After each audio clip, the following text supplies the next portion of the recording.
타이완에서 최근에 그 중국 쪽의 스파이로 적발되는 사람들이 지금 많이 늘어났고, 중국 공산당이 이미 그 거의 공개적으로 선언을 다 했어요. 무력 통일밖에 없지 않느냐. 네. 좀 심하게 얘기하면 2천만 쓸어버려. 만일 트럼프가 이제 취임을 해서 관세를 올리고 뭐 여러 가지 행동을 하면 현실적인 그 경제에 미치는 영향은 대다수 국가 모두에게 부정적인 영향을 줄 거라고 생각합니다. AI 칩도 가장 최대 수요처가 중국인데 중국에는 안 판다라고 하면 당연히 좋아할 리가 없죠. 그래서 중국 입장에서는 시진핑 주석의 2025년 신년사 이야기를 안 할 수가 없거든요. 뭐 어디에 주목하셨는지도 궁금하지만 배경이 좀 바뀌었어요. 이거 네. 왜 바뀐 겁니까? 그 속이야 뭐 잘 알 수 없죠. 그런데 아마 지금 이번 그 시진핑 주석의 신년사에서 제가 주의하고 있는 부분은 작년 한 해를 회고하면서 좋은 일과 많은 어려운 점이 있었다고 그 두 가지를 다 이야기를 했습니다. 그런데 이게 그 시진핑 주석의 신년사로는 상당히 예외적인 발언이에요. 항상 잘 됐다고만 얘기를 하지 어려움이 있었다고는 잘 얘기를 안 하거든요. 그러니까 그렇게 한마디 들어간 것도 상당히 크다. 그래서 중국 인민들한테 나는 여러분들이 작년에 어려워했다는 걸 알고 있다. 이런 메시지를 던진 거라고 생각하고요. 그 다음 그 옛날처럼 뭐 가족 사진이라든가 이런 아기자기한 것들이 그 없어진 것도 저는 아마 같은 맥락에서 지금 한가한 듯한 그런 인상을 주고 싶지 않았기 때문이 아닌가 이렇게 생각하고 있습니다. 네, 사실 신년사에서 저희 이제 주식 보는 사람들이나 아마 시청자분들은 다 마찬가지인 게 보통 신년사에서 특정한 숫자를 언급하지 않는 것으로 저는 여태까지 배웠는데 이번에 이제 2025년 GDP 성장률이 5% 가까이 될 거라는 말을 했더라고요, 공식적으로. 뭐 중국의 특성을 생각해 보면 시진핑 입에서 나왔다는 거는 무조건 목표로 결정될 가능성이 되게 높은데 작년에 5% 목표를 했지만 뭐 달성하니 못하니 말이 많고 결국 그래서 2025년 GDP 성장률도 아래쪽으로 컨센이 잡혀 있었는데 이 5% 얘기가 나오고 지금 많이 올라간 상태거든요. 박사님이 보시기에 이렇게 시진핑이 5%란 목표를 주어주면 양회에서 결정이 되고 나면 무조건 5%가 나오는 건가요? 아니면 못할 수도 있나요? 지금까지는 그렇게 할 수 있었습니다. 왜냐하면 혹자는 지방정부를 GDP 제조 공장이라고 표현할 정도로 인위적인 GDP를 많이 만들기도 했기 때문에 지금까지는 그랬습니다. 그런데 지금의 중국 공산당은 이제 그런 그 GDP 제조는 안 할 것 같습니다. 그래서 작년의 경우에도 5% 내외 이렇게 여지를 좀 주었고요. 그러니까 금년에도 5% 남짓 뭐 이런 표현을 하는 거는 그렇게 남들 얘기하는 것처럼 뭐 4% 초반대라든가 그렇게 많이 처지지는 않을 것이다. 이런 정도의 암시로 받아들여야 될 것 같습니다. 뭐 5%를 이룬다거나 5% 넘게 나온다거나 이럴 가능성은 뭐 없다고 봐야 되겠죠. 그러면 이제 지금 중국을 나쁘게 보는 분들은 사실 이 신년사가 있기 전까지만 해도 막 3%대 추정치도 나오고 이랬었거든요. 노무라 같은 데는. 근데 이제 이렇게 발표한 이상 그런 숫자는 안 나올 거다라는 거겠네요. 그런데 그 말씀하신 그 3%대를 얘기한 사람이 이제 중국의 특히 유명한 이코노미스트 왕단이 3%대를 얘기를 했는데 저는 사실 주목하는 편입니다. 왜냐하면은 그 중국에 많은 이코노미스트들이 있지만 이 왕단 이코노미스트가 상당히 그 영향력이 크고 비중이 큰 사람이에요. 그리고 그 중국 관방, 그러니까 중국 정부와도 상당히 깊게 일하는 사람이기 때문에 이 사람 입장에서 3%대가 나왔다는 거는 그냥 나온 것은 아니다. 그러므로 뭔가가 있다. 저는 좀 그렇게 해서 좀 주의를 하고 있는 편이죠. 그럼 만약에 그 주의가 있지만 그걸 알고 있기 때문에 시진핑이 높게 얘기를 한 거고 그럼 그걸 만들기 위해서 뭐 내수부양책을 쓰는 쪽으로 기대를 할 수밖에 없다. 뭐 이렇게 좋게 해석하면 그렇게 가능할까요? 예, 내수 진작책은 그건 뭐 무조건 쓴다고 봐야죠. 무조건. 예, 그건 무조건 쓰는 겁니다. 다만 이제 우리가 외부에서 생각하는 식의 그런 내수 진작책이 되지는 않을 것이다. 지금 그런 말씀을 드릴 수 있고요. 지금 그 중국 공산당에서 나오고 있는 단어 중에 지금 잘 많이 퍼지진 않았는데 그 양중양신 정책이라는 말을 쓰고 있거든요. 최근에 그러니까 양신은 우리가 다 알고 있는 거예요. 이구환신인데 그 두 가지로 가구와 기업으로 나눠서 기업 같은 경우는 설비 개체에 돈을 준다. 가구는 뭐 전자제품 같은 거 새로 사면 돈을 준다. 이래서 이구환신이 두 개니까 양신이고 양중은 농촌과 도시입니다. 그런데 뭐 농촌 정책이나 도시 정책은 과거에도 있었죠. 그런데 새로운 농촌 정책과 새로운 도시화 정책을 한다는 것인데 이것이 아마 저희들 그 사정권 내에는 잘 들어오지 않아서 확고한 내용을 이해하기는 좀 어렵지만 중국 공산당이 곧 이어서 여러 가지 뒤따르는 구체적 정책이 나올 걸로 이제 생각이 됩니다. 네. 이제 중국만 봤을 때 저희가 추측해낼 수 있는 부분이 있고 중국과 미국을 나란히 놓고 봤을 때 추측할 수 있는 부분이 있는데 일단은 트럼프 2기가 곧 본격적으로 시작이 된다라는 부분에 한번 주목해 보겠습니다. 아마 트럼프 1기 때와 비슷하게 가져오는 부분이 있고 또 한번 경험하고 새롭게 중국을 만나는 거기 때문에 또 그 사이에 달라지는 환경들이 있을 거기 때문에 또 다르게 적용되는 부분들이 있을 거거든요. 어떤 부분이 좀 다르겠습니까? 일단 그 트럼프 1기에서 무역 전쟁을 일으켰던 시점에서 지금 벌써 8년 정도가 흘렀습니다. 네.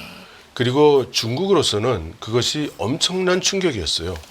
그래서 중국 공산당이 그야말로 심혈을 기울여서 네. 이 미국의 압박에 이 대처를 해왔는데 가장 크게 이야기할 수 있는 것은 이제 미국의 영향력을 줄이는 작업이었죠.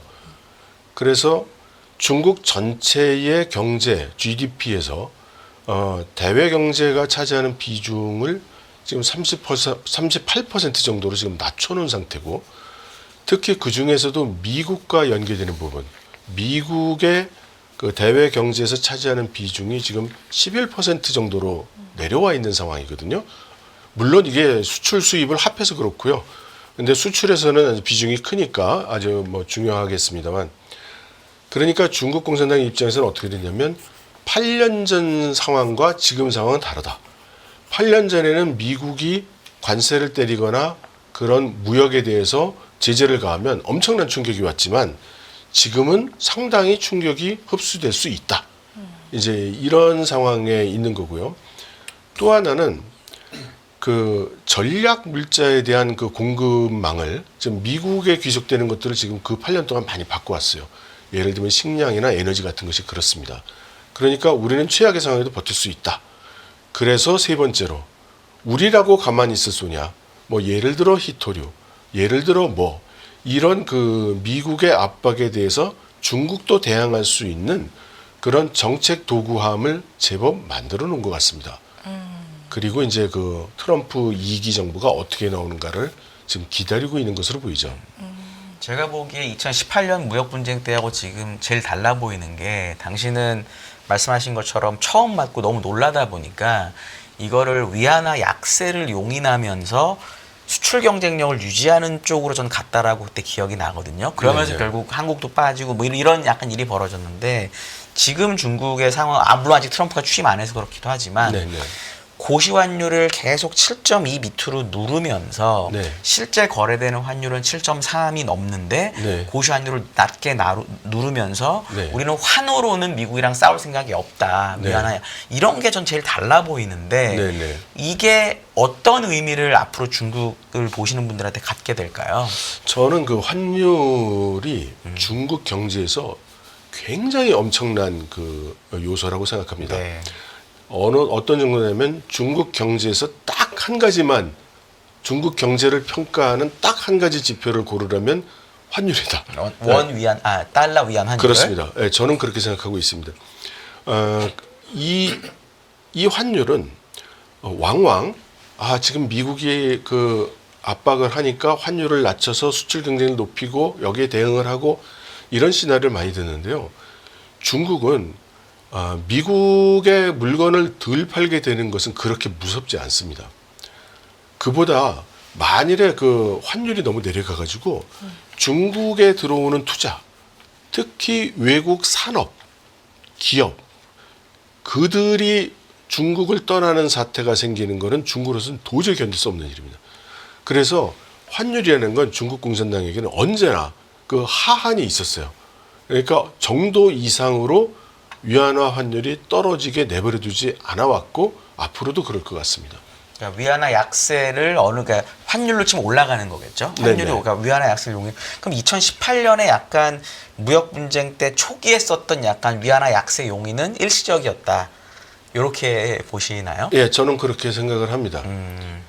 이번에 그러면은 어차피 이제 그 내수를 부양하면서 이걸 견딜 거기 때문에 네네. 트럼프가 뭐 어떤 중국 정책을 쓰건 누굴 쓰건 간에 네. 안에서 잘해보자 이렇게 될 거라고 보신다는 거죠. 그렇습니다. 네, 그러면은 트럼프 2기에서 중국에 대한 정책을 쓸 때 네. 어떤 정책이 나오면 중국이 좀 예민해 할까라든지 네. 또 어떤 정책을 통해서 그래도 중국하고 좀 그나마 잘해보자고 할까 또 좋게 보면 어떻게 생각하세요? 이와 함께 제가 또 추가로 한 개 네, 네. 여쭤보고 싶은 건 이제 내수만으로 끌고 가겠다, 대외 경제 비중을 축소하겠다는 중국의 의지인 건데 실질적으로 잘 내수만으로 튼튼하게 중국 경제가 버텨낼 수 있을 것인가 여기에 대한 의견도 함께 여쭙겠습니다. 예, 일단 중국의 경제 구조를 보면 크게 그 세 가지가 제일 중요하다고 얘기를 하죠.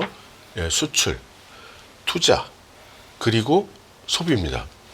그런데 이제 그 수출은 무역 전쟁이 일어나게 되면 큰 영향을 받게 돼 있는 거고요. 투자는 지금까지는 부동산 투자가 이끌어왔지만 부동산 투자는 지금 데미지를 많이 입었고 앞으로 향후 몇 년간은 부동산 투자가 중국 경제를 이끄는 일은 없을 것 같습니다. 네. 그럼 남은 게 내수밖에 없는데 지금 내수가 이렇게 엉망인데 이게 과연 되겠느냐? 모두들 그렇게 생각하고 있고 이제 저도 그렇게 생각을 합니다. 특히 중국이 내수 비중이 다른 나라에 비해서 굉장히 적어요. 근데 이거를 내수 비중이 적다고 표현할 수도 있지만 저는 투자 비중이 너무 높다고도 설명할 수 있다고 생각합니다. 투자라는 건 사실 어떤 의미로 보면 미래를 낙관하기 때문에 하는 거죠. 그래서 이거를 그 우자론 같은 타이완의 이코노미스트 우자론 같은 사람은 이게 미래의 기대 이익, 기대치를 지금 땡겨와서 쓰는 행위와 비슷하다. 이렇게 설명도 합니다. 그러니까 이건 뭐냐면 중국이 앞으로 잘 될 거라는 그런 트러스트가 이게 많아지면 투자가 커지는 거고 중국의 그 일반적으로 소비로 이야기되고 있는 경제 안에 있는 상당 부분의 거래가 이런 투자로 유발되는 거래라고 하는 그런 그 경제학자들도 있습니다. 그래서 여러분들이 모두 그 의아해하듯이 지금 수출 무역이 잘 안 되고 그럼 투자가 잘 안 되고 산업 투자도 잘 안 되는 상황에서 뭐 소비라고 해서 내수가 그렇게 잘 되겠느냐? 저도 의아해하고 있습니다. 네. 그런데 중국은 여기에 대해서 나름대로 이제 그 정책을 내놓고 있죠. 거의 그 이제 중국 공산당이 아니면 쓸 수 없는 정책인데 네. 아까 말씀드린 그 양신 중에 하나인 그 기업에 설비를 개최하면은 보조금을 준다는 거. 여기 이 부분은 사실은 그 산업 정책하고 연결을 시켜서 지금 그들이 얘기하고 있는 신질 생산력을 위해서 설비를 바꾼다거나 에너지 효율을 높이기 위해서 설비를 바꿀 때에만 그 지원을 하는 거예요. 그리고 가구에 대해서 가구 소비에 대해서도 그렇습니다. 그러면 이거를 지금 그 어떤 식으로 계속 밀어갈 거냐? 아마도 지금까지 보지 못한 규모로 이런 사업을 계속 밀어낼 가능성이 매우 큽니다. 지금 그 CES 나가 있는 매체들이 전해오는 소식을 보면 네. 중국 기업들이 엄청나게 기술력이 발전해가지고 뭐 이런 거 저런 거 보인다고 하잖아요. 그것이 이제 신질 생산력의 일환이고, 그러니까 어떻게 보면 중국이 지금 뭐 아니면 도, 예, 그런 투자, 그런 정책을 쓰고 있다고도 얘기할 수 있을 것 같습니다. 네. 네, 알겠습니다. 그 어차피 지금 취임이 다음 주로 트럼프가 됐고, 그리고 사실 뭐 바이든이 됐든 트럼프가 됐든 중국을 때리는 거는 뭐 똑같다는 게 확인이 됐잖아요. 네네. 그래서 트럼프가 됐다고 큰 변화가 있을 거라고 생각 안 하는 사람도 많은데 네. 혹시 박사님은 변화가 있을 것 같으신가요? 저는 사실 큰 정책이 나올 수는 있겠지만 그게 유효한 정책이 나오겠는가 하는 좀 의구심이 있습니다. 일단 중국 안에서 많이 듣는 얘기로는 무역 제재보다는 기술 제재를 더 고통스럽게 생각하고 있거든요. 그리고 바이든이 할 수 있는 최대한의 기술 제재를 했다고 저는 생각을 합니다. 그러면 지금 트럼프가 들어와서 뭐 예를 들어 관세 60%를 내린다. 물론 대단히 큰 충격이 가겠죠. 그러나 그러한 그 정책은 미국 경제에도 데미지를 주는 것이고 동맹국들한테도 데미지를 주는 것이라서 이게 좋은 소리 듣기가 매우 힘들죠. 그래서 저는 그 트럼프가 정말로 유효한 새로운 그 무역 제재를 할 수 있겠느냐 좀 의구심이 크고요. 다만 그 관세에 대해서는 그렇게 오랫동안 얘기를 해왔으니 틀림없이 관세를 올리긴 올릴 것 같다. 이 정도로 생각하고 있습니다. 네, 알겠습니다.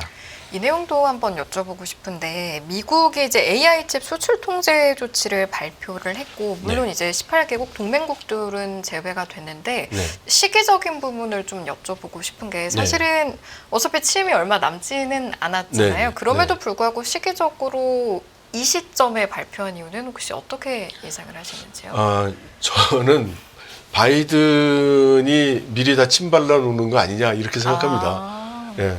바이든 입장에서는 그 기술 제재를 한 것이 상당히 먹혔다. 이제 이런 판단을 할 수 있고요. 네. 또 사실 중국에서 굉장히 고통스러워하고 있습니다. 그럼 트럼프가 이제 그 임기를 시작했을 때 예를 들어 할 수 있을 만한 기술 제재는 바이든이 먼저 다 해놓으면 트럼프는 할 게 별로 없는 게 되는 거죠. 뭔가 생색을 낼 것이 없어진다. 예. 네. 그러니까 그 트럼프를 탐탁하게 생각하지 않는 바이든 입장에서 그런 조치를 취했다고 생각을 합니다. 그리고 AI 칩 같은 경우에는 네. 앞으로 지정학적인 도구로 사용될 가능성이 이제 매우 크죠. 지금 거론되고 있는 얘기로는 미국과 동맹에게는 100% 성능의 AI 칩을 팔 수 있게 하고 중국에는 아예 안 팔고 그다음 그 다른 나라들에 대해서는 예쁘게 보이는 데는 한 80% 성능 칩 팔고 좀 미워 보이는 데는 한 50% 성능 칩 팔고 뭐 이런 이야기도 미국 정부 내에서 오간다는 그런 소문이 있어요. 어떻게 될지 모르겠습니다. 네. 알겠습니다. 그 AI와 관련된 이 칩 부분은 그래서 저는 뭐 개인적으로는 그냥 절차에 따라 가는 거라고 생각을 하고 있는데 그 아까 얘기하신 대로 관세를 아마 트럼프가 매길 수 있을 거다라고 생각은 하셨잖아요. 네네. 예를 들어 관세가 60이 됐든 100이 됐든 예를 들어 지금 전기차는 100%를 이미 막고 있으니까 네네.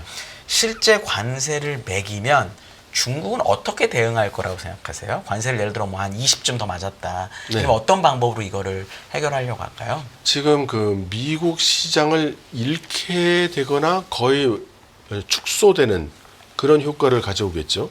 그래서 중국 입장에서는 미국을 대체할 수 있는 시장을 대신 찾는 쪽으로 노력을 지금 많이 하고 있죠.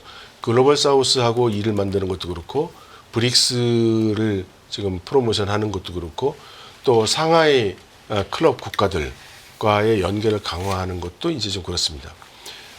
그리고 말씀드린 바와 같이 지금 미국에 수출하고 있는 제품 그 대외 무역 비중이 수출 같은 경우 한 20% 정도 되는데 지금 그 기술 제품이 지금은 한 90% 정도 됩니다.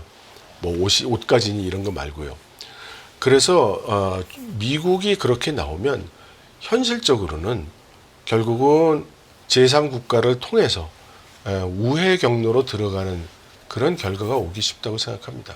중국에서는 어차피 수출을 아직 미국에 많이 하니까 네. 관세를 많이 맞아서 문제가 된다고 하면은 네. 결국은 뭐 다른 지역에 공장을 짓는 방법을 통해서 네. 팔 건 파는 방법을 쓸 가능성이 높다 이렇게 보시는 네, 거죠? 다른 지역에 뭐 공장을 세울 수도 있고 뭐 안 세워도 되죠. 예.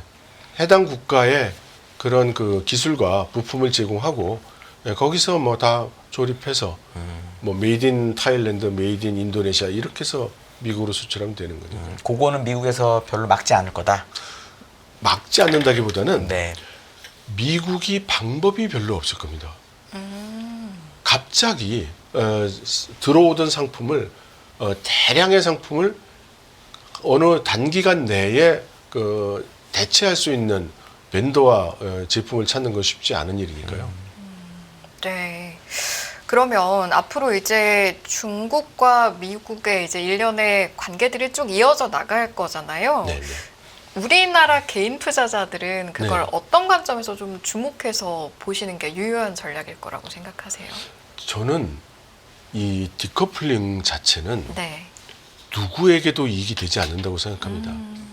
그래서 만일 트럼프가 이제 취임을 해서 관세를 올리고 뭐 여러 가지 행동을 하면 감정적으로 정서적으로는 굉장히 신날 거예요. 그래 중국 너희들 그동안도 심했어 뭐 이럴 수 있지만 현실적인 그 경제에 미치는 영향은 아마도 대다수 국가 모두에게 부정적인 영향을 줄 거라고 생각합니다. 네. 그러면 기업들의 실적이 좋아질 리 없고 주가가 좋아질 리 없겠죠.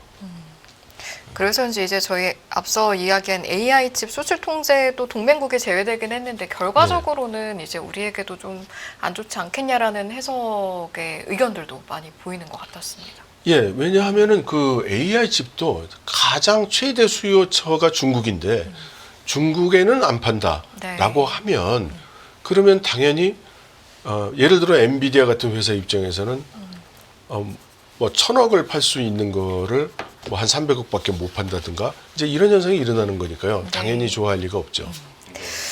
중국 네.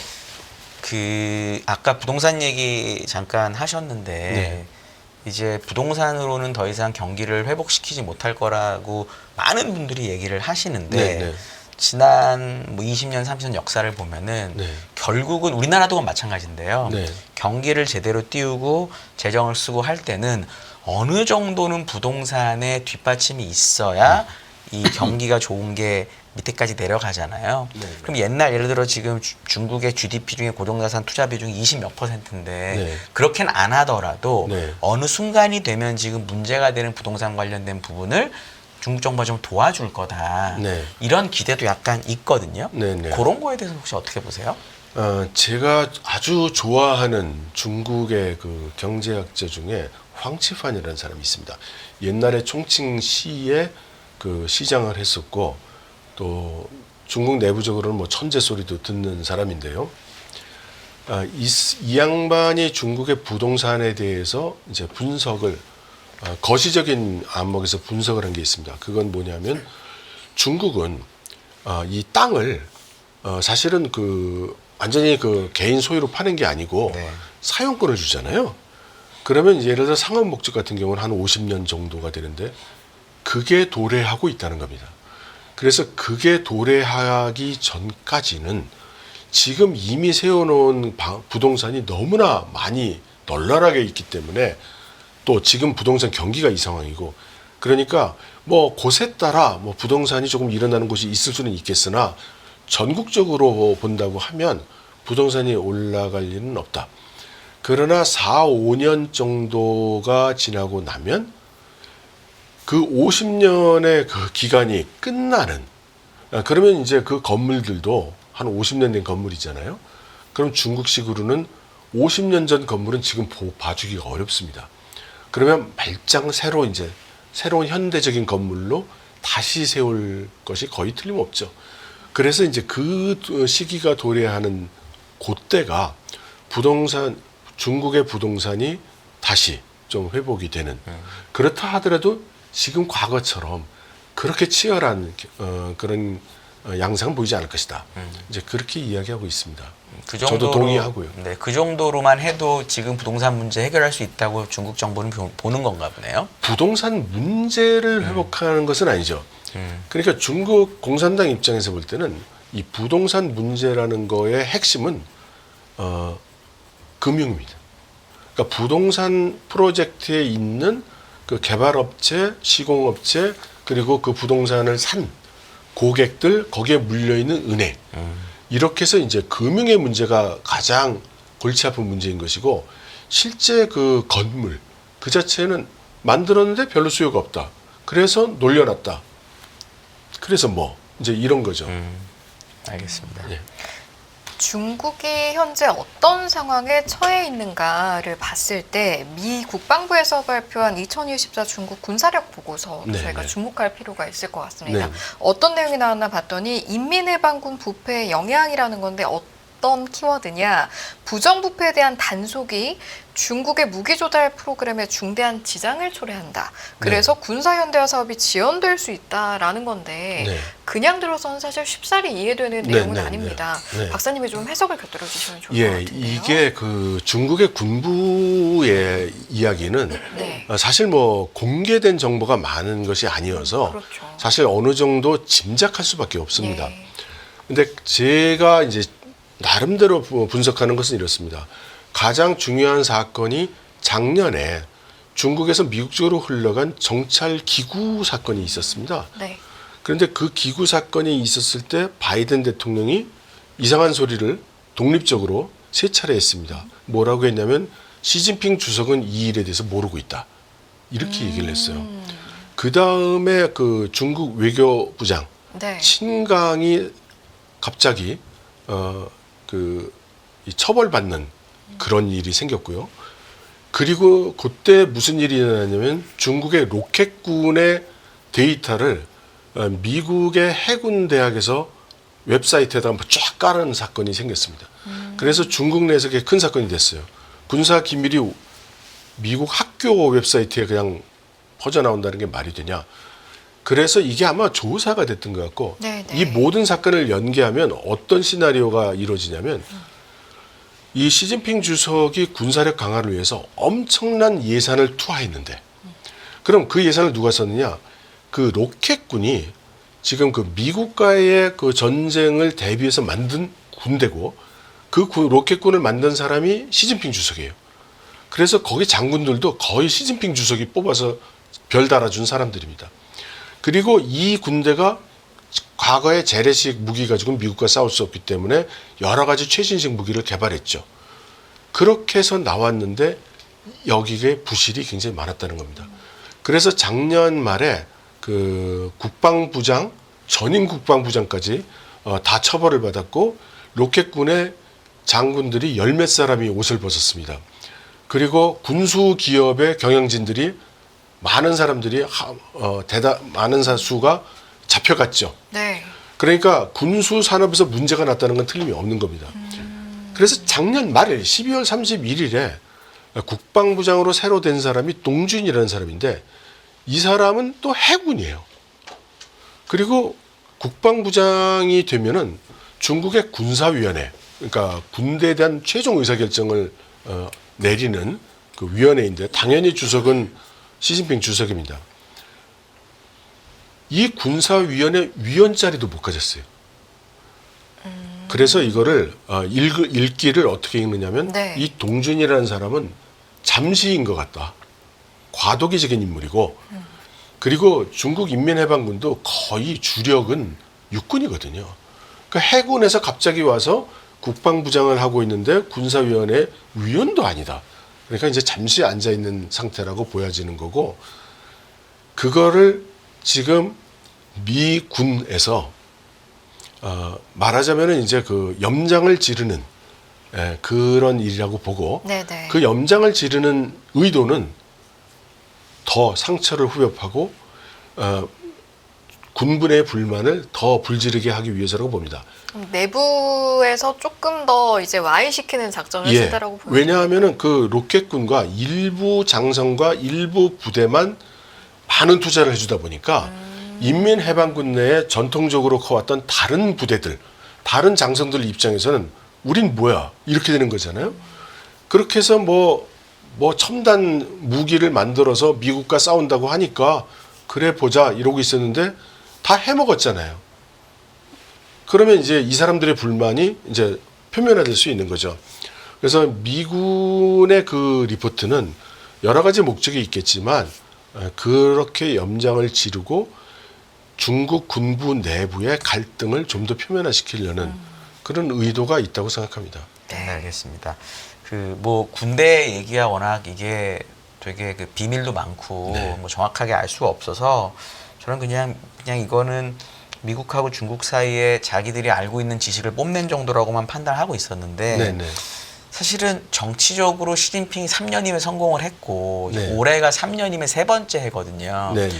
근데 역사적으로 보면 항상 연임하고 세 번째 해에 경제적인 드라이브를 많이 걸고 네. 그리고 그 다음에 이제 뭐 넘기던지 새로 이렇게 되는 거거든요. 네네. 근데 지금 뭐 진실인지 모르는데 네. 뭐 시진핑이 아프다든지 네. 뭐 이런 여러 가지 말들이 많이 나오거든요. 네. 그런 정치적인 안정성이 일단 깨졌는데 왜냐하면 격세로 지정하고 여러 가지 그 중국의 덩샤오핑이 정한 그게 있었잖아요. 네네. 그게 지금 깨진 상태에서 정치적인 중국의 안정성이 불안하다. 네.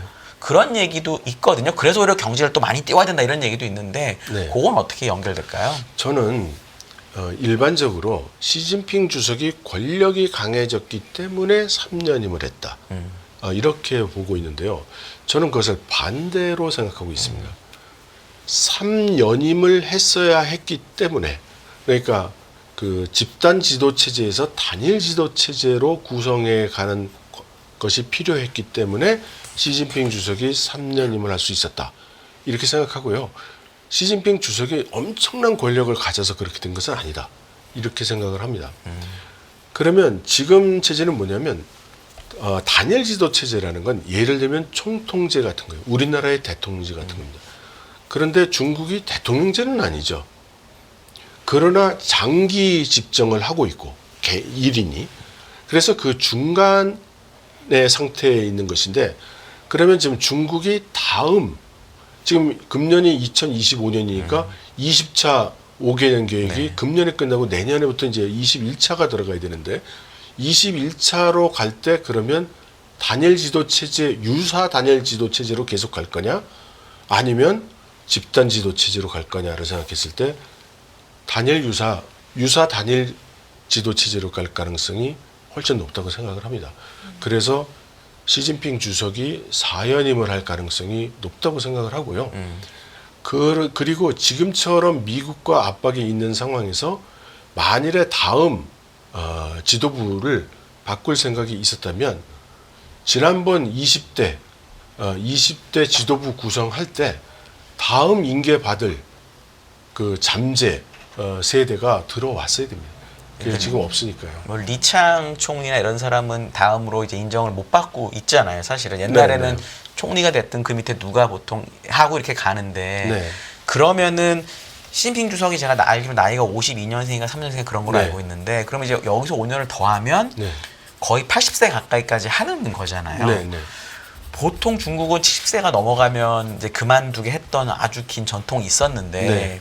그걸 다 무시할 정도로 지금은 단일 지도 체제가 맞다라는 결정을 네. 누가 했을까요? 전 그게 너무 궁금하더라고요. 그건 좀 공산당 내부에서 했죠. 그러니까 보통 사람들은 시진핑이 권력이 강해서 자기가 정했다고 생각을 하는데 시진핑이 정했다고 생각하는데 박사님은 그게 아니시라는 거잖아요. 네. 그걸 좀 설명을 좀 해주시죠. 제가 이거는 사실 당시에 그 중국의 고관에게 들은 얘기인데요. 예, 당시 시진핑 주석이 그 2연임을 할 때 그 단일 지도 체계를 요구했다고 합니다. 총통제로 바꾸자. 그래서 그거를 두고 갑론을박 막 이렇게 논쟁을 하다가 절충을 한 게 이제 그 정년을 없애고 그렇게 해서 시진핑 주석이 3년인 4년이 계속할 수 있게 길을 터주고 그 대신 그 총통제는 도입하지 않는 것으로 이제 이렇게 절충을 했다는 말을 제가 직접 들었었습니다. 네. 그래서 이게 그 시진핑 주석 개인이 권력이 강하고 안 강하고 이제 이런 문제가 아니고 중국 공산당이 지금 추진해 나가는 그런 큰 맥락에서 이해해야 된다고 생각합니다. 네. 이제 대만 이야기도 좀 해보고 싶은데 네. 앞서 말씀해주셨던 것이 중국이 TSMC를 미국에 주고서라도 대만을 가져올 가능성이 있다라는 진단이 있었습니다. 근데 여기서 네. 궁금한 게 그러면 중국은 이걸 넘겨주고도 기술 경쟁에 좀 대응해 나갈 보관을 좀 따로 염두에 둔 것일까? 그게 가능할까라는 질문이 생기거든요. 그러니까 중국 공산당 시각에서는 TSMC가 제 아무리 기술이 훌륭한 회사라고 해도 조국 통일 과업을 완수하는 네. 그 가치에 비하면 거기에 비견할 수는 거기에 앞서는 가치는 아니다. 없다고 이제 보는 거죠. 네. 아니 근데 최근에 대만 다녀오셨다고. 네네. 네. 현지 분위기는 좀 어떻습니까? 경제 상황이라든지. 네. 일단 그 하이테크 분야에는 굉장히 그 활성화돼 있고요. 그리고 조금 놀란 거는 그 타이완 ASML이 종업원 수가 28,000명이라고 그러더라고요. 아 그래요? TSMC 아니요, ASML 타이완. 대만에 있는 네. ASML이 네. 그러니까 타이완 ASML이 28,000명이라면 네. 타이완에 있는 반도체 산업의 규모를 조금 짐작해 네. 볼 수 있겠죠. 그래서 굉장히 크고 그럼에도 불구하고 이 타이완 경제 자체는 양극화가 일어나고 있는 것 같아요. 그러니까 하이테크 고소득을 올리는 사람들하고 일반 대중들의 소득하고는 이렇게 양극화 현상이 좀 일어나고 있는 것 같습니다. 두드러지고 있는 상황인 네, 겁니까? 그래서 타이완 사람들이 항상 보통 보면 웃는 얼굴이고 굉장히 부드럽고 그랬는데 네. 이번에 가서는 조금은 더 경직돼 있고 웃는 얼굴이 굉장히 줄었다. 이제 이런 생각이 들고 또 이제 그 타이완의 그 하이테크 쪽에 일하고 있는 분들을 좀 만나서 인터뷰를 네. 좀 할 기회가 있었는데 네네. 한국을 엄청나게 경계하고 또 한국에 대해서 너희가 우리를 너무 서운하게 했다고 그 서운해하는 마음도 엄청 크고 또 삼성이나 한국 기업이 우리 타이완의 반도체 기술을 혹시 훔쳐가려는 건 아니냐 이런 경계심도 네. 대단하다는 걸 느꼈습니다. 알겠습니다. 기본적으로 이제 중국은 원래부터 대만을 나라로 인정하지 않잖아요. 네네. 이게 무조건 중국의 일종으로 생각을 하고 그래서 중국하고 수교하려면 무조건 대만하고 수교를 이런 게 있는데 네. 그래서 기본적으로 대만은 정복해야 될 국가 뭐 이렇게 보는 건데 네. 이게 뭐랄까 현실적으로 전쟁을 통해서 대만을 하는 게 쉽지 않다라고 생각을 하면 네. 뭔가 다른 방법을 통해서 결국 대만을 내가 통일해야 되겠다. 내부적으로 예를 들어 난 중국에 붙고 싶어요라는 사람을 만들어낸다든지 네. 독일이 통일한 것처럼 네. 뭐 이런 방법론의 변화가 느껴지시나요? 가진 방법을 다 쓰고 있다고 봐야 됩니다. 네. 그래서 지금 타이완에서 최근에 그 중국 쪽의 스파이로 적발되는 사람들이 지금 많이 늘어났고 그것은 지금 지적하신 대로 중국 대륙 쪽에서 타이완의 반관계 그런 세력을 키우고 있다는 것을 증명하는 거고요. 그리고 그 중국 공산당이 이미 그 거의 공개적으로 선언을 다 했어요. 그 평화 통일이 제일 좋은데 평화 통일에 응하지 않는다면 우리 스케줄에 있어서 네. 그러면 뭐 무력 통일밖에 없지 않느냐. 네. 그렇게 이미 반공개한 상태고 그 스케줄을 향해서 저벅저벅 가고 있다고 봐야 되죠. 근데 이제 무력 통일은 그래도 부작용이 있을 수밖에 없으니까 가장 좋은 건 대만 내부에 뭐 정치적인 결정이 나서 우리가 중국하고 예를 들어 동독도 그렇게 무너졌는데 그럴 가능성은 있을까요? 그러니까 네. 무슨 말씀인지 알겠어요. 네. 그런데 이제 그 중국 공산당 사람들 입장에서 볼 때 좀 심하게 얘기하면 2천만 쓸어버려. 이런 게 그렇게 어려운 의사결정이 아니에요. 네. 예. 그래서 지금 우리 생각하는 방식대로 중국 공산당이 타이완을 이리저리 할 것이다라고 생각하면 안 된다. 얼마든지 거칠고 우리가 생각하기 어려운 그런 과격한 방법을 쓸 수 있다.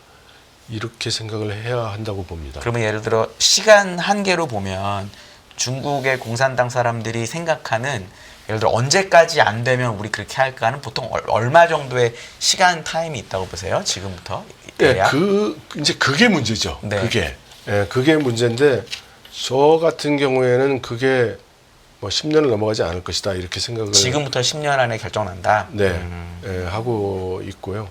보다 훨씬 더 빨라질 수도 있다 이렇게 생각합니다. 왜냐면 2035년이 사실은 2020년에 시진핑 주석이 네. 중국을 어떻게 만들겠다고 2020년에 발표한 해가 35년이기도 합니다. 네, GDP 그렇습니다. 2배 뭐 이렇게 예. 해서 난 이런 나라를 만들 거야라고 네. 한 게 35년인데 네. 박사님 보시기에는 그 35년이라는 기준을 통해서 약간 뭔가가 마무리되는 느낌이다 이렇게 보시는 건가요? 예, 저는 사실 그 30년까지를 생각하고 있지 않나 이렇게 생각합니다. 30년. 예, 그럼 5년 정도밖에 안 남은 거네요. 예, 그렇죠. 이제 5, 6년 정도인데 그래야 본인이 아직 힘이 있고 그리고 전쟁 중에 임기를 마치게 되면 그러면 실제로 통일의 과실은 다음 지도자가 갖게 됩니다. 그래서 본인이 이제 그 조국 통일을 한 지도자로서 역사에 남기 위해서는 2035년에 만일 퇴임을 한다면 그때는 통일된 후에 평화로운 통일 중국이 돼야 되고 그러니까 가능한 30년 이전에 통일이 돼야 여러 가지 반발 세력도 좀 타결을 하고 안정이 될 거라고 봅니다. 진짜 얼마 안 남았네요. 그렇게 보면. 예. 네. 자, 그러면 또 거의 저희 끝나갈 시간이 다가오고 있는데 한두 가지 정도만 이제 질문 드리고 마무리하도록 하겠습니다. 사실은 경기부양책을 공개하게 되는 전인데 전국인민 대표대회에 많은 분들 우리나라에서도 이제 주목하는 행사인데 3월 5일로 예정이 돼 있거든요. 이때 어떤 이야기가 나올지 또 어디에 주목하면 좋을지 여쭤보겠습니다. 양회의 구조가 좀 바뀌었습니다. 작년에 좀 바뀌었거든요. 네. 그래서 옛날에는 양회에서 여러 가지 정책을 많이 토론을 했습니다. 그래서 지금 어제부터 성정부의 양회가 이제 대체로 시작이 됐는데 보통은 이럴 때 뭐 통일 정책, 경제 정책, 무슨 교육 정책 이런 다양한 정책이 토론이 돼요. 그런데 20대에서 어떻게 정해졌냐면 정책은 공산당 안에서 결정하고, 그죠? 그 다음에 정부는 시행만 한다. 이렇게 됐단 말이죠. 그래서 총리의 역할이 굉장히 축소된 거죠. 네. 그래서 지금 지방 양회에서 어떤 이야기들이 나오고 있는가를 제가 찾아봤더니 큰 정책 얘기는 하나도 없고 해당 정부의 프로젝트들 그리고 예산 얼마 이런 얘기 정도만 논의가 되고 있더라고요. 그래서 아마 이번 양회가 이제 베이징에서 열리더라도 거의 상부 정책은 지도부에서 거의 그냥 논의 없이 발표하게 될 가능성이 크고, 그렇기 때문에 지금 어떤 정책이 나올 건지에 대해서 지금 아무것도 지금 바깥으로 나온 것이 없습니다. 근데 예를 들어서 이제 작년 12월에 경제공작회의를 했잖아요. 네, 그래서 보통은 요번에 되게 여러 가지 얘기를 했더라고요. 네, 1위부터. 그러면은 보통은 그 얘기가 나오고 그게 이제 양회에서 결정된다고 사람들이 많이 생각을 하는데 그럼 말씀하신 것처럼 만약에 모든 걸 위해서 정해서 내려준다고 하면 그냥 작년 12월에 결정된 경제공작회의를 확인하는 정도의 양회로 끝나는 건가요? 아니면 그러니까 경제적인 경제적인 것만 본다면 뭐 그럴 수도 있죠. 물론 이제 경제보다 다른 게 중요한 게 너무 많지만 저희 이제 어쨌든 주식이나 이런 걸 많이 보시다 보니까 이제 경제적인 정책을 많이 궁금해하시거든요. 오히려 이번에는 옛날보다 변수가 적어진 거네요. 그렇게 얘기할 수도 있을 것 같습니다. 과거보다. 근데 몇 가지 사회적 변수, 그러니까 지금 중국 사회에 큰 문제로 대두되고 있는 예를 들어 실업 같은 것, 이제 그런 것들이 이제 예상하지 못한 이제 그런 정책이 나올 가능성이 있는 부분들이죠. 알겠습니다. 네. 자, 여기까지 듣고 저희 1부는 마무리하도록 하겠습니다. 오늘 1부는요. 이철전 삼성 SDS 중국 법인장님과 함께했습니다. 잘 들었습니다. 감사합니다. 네. 고맙습니다. 안녕하세요. 이승입니다. 더 많은 영상을 보고 싶으신 분들은 화면 오른쪽에 있는 구독 버튼을 눌러주시기 바랍니다. 그리고 영상을 보시면서 좋아요는 필수인 거 아시죠? 항상 인포맥스 라이브를 사랑해 주셔서 감사합니다.